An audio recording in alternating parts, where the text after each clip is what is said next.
কেউ বলে শ্রীক্ষেত্র, কেউ বা নীলাচল। কারোর কাছে তীর্থ, কারোর কাছে শুধুই বা ছুটি কাটানোর সৈকত। ভারতের পূর্ব উপকূলের সবুজ সমতট পেরিয়ে বারে বারে ছুটে আসা সেই পুণ্যতট পুরীতে। স্টেশনের বাইরে পা রাখলে বহু শতাব্দীর পুরনো জনপদ হঠাৎই বাঁক ঘুরে হাতের মুঠোয় ফিরে পাওয়া সেই অসীমের আনন্দ। বরাবরই পুরীর নির্ভরযোগ্য আশ্রয় ভারত সেবাশ্রম সংঘের প্রাচীন প্রতিষ্ঠান।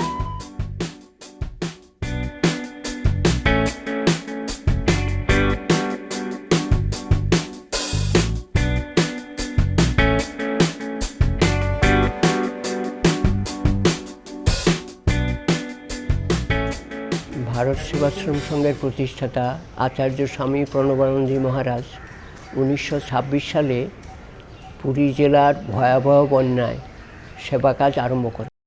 সেবা কাজ করার সময় তিনি উপলব্ধি করলেন যে স্থায়ীভাবে একটা কেন্দ্র আমাদের করা প্রয়োজন।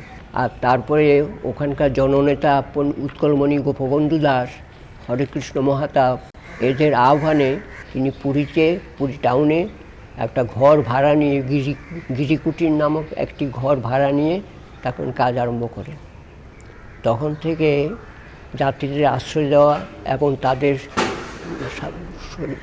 তাদের জন্য দাতব্য চিকিৎসালয় খোলা তখন থেকে আরম্ভ করেছিলেন। 2-1 বছর আগে তিনি লক্ষ্য করেন যে রথযাত্রার সময় লক্ষ লক্ষ লোকের সমাবেশ হয়, তাদের সেবা করা, তাদের কিছু দৃষ্টি দেওয়ার কোনো ব্যবস্থা তখন মোটামুটি ছিলই না বললেই চলে।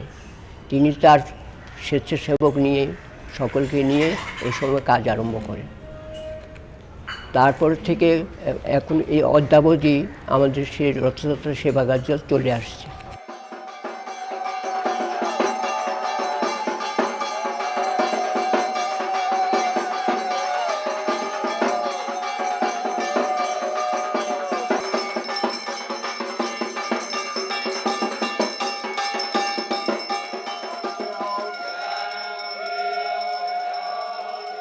Oh